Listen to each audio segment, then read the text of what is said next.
2004 के ओलंपिक में जब वो रेसिंग ट्रैक पे उतरा तो उसके देश को एक मेडल की उम्मीद कम से कम उससे जरूर थी, लेकिन जंक फूड ज्यादा खाने की वजह से और अपनी छोटी छोटी गलतियों की वजह से वो सेकंड लास्ट ही आ पाया। लेकिन उसने हार नहीं मानी, अपनी गलतियों पे काम किया और 2011 और 2015 के ओलंपिक्स में 8 गोल्ड मेडल जीत के सारी कसर निकाल दी। जी मैं बात कर रहा हूं उसैन बोल्ट की। एक इंटरेस्टिंग फैक्ट बताता हूं, पिछले 3 ओलंपिक में उसैन बोल्ट सिर्फ 115 सेकंड ही भागे और 115 सेकंड के लिए उन्हें 119 मिलियन डॉलर्स मिले, यानी कि हर एक सेकंड के लिए अप्रोक्सीमेटली $1 मिलियन।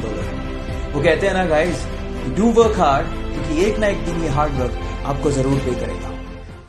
एक वक्त था जब उनको उनकी भारी आवाज की वजह से ऑल इंडिया रेडियो तक ने काम देने से मना कर दिया था। जब तक बैठने को न कहा जाए शराफत से खड़े रहो। कद लंबा होने की वजह से कोई उनको मूवीज के लायक नहीं समझता था।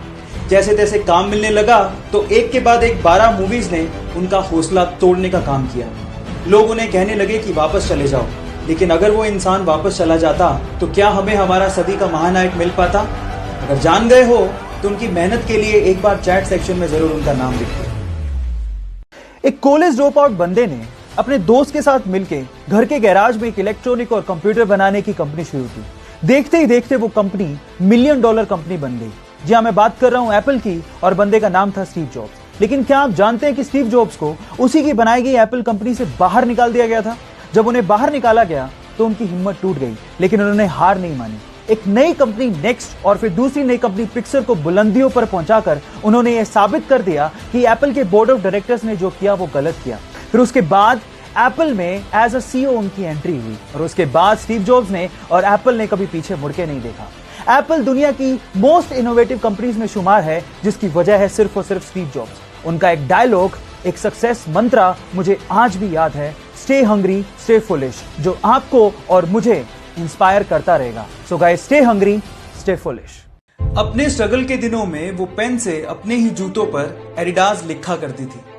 2018 में उसी लड़की को एडिडास ने अपना ब्रांड एम्बेसडर बना लिया और आज एडिडास के शूज पर उसी लड़की के नाम के टैग लगे हुए हैं। जी मैं बात कर रहा हूं वंडर गर्ल हिमा दास की, जो जुलाई 2019 में अलग अलग यूरोपियन चैंपियनशिप में एक ही महीने में 5 गोल्ड मेडल जीतकर सुर्खियों में बनी हुई है। उसकी कामयाबी को देखकर मुझे कुछ लाइनें याद आ रही हैं। खोल दे पंख मेरे, अभी उड़ान बाकी है, जमीन नहीं है मंजिल मेरी, अभी पूरा आसमान बाकी है।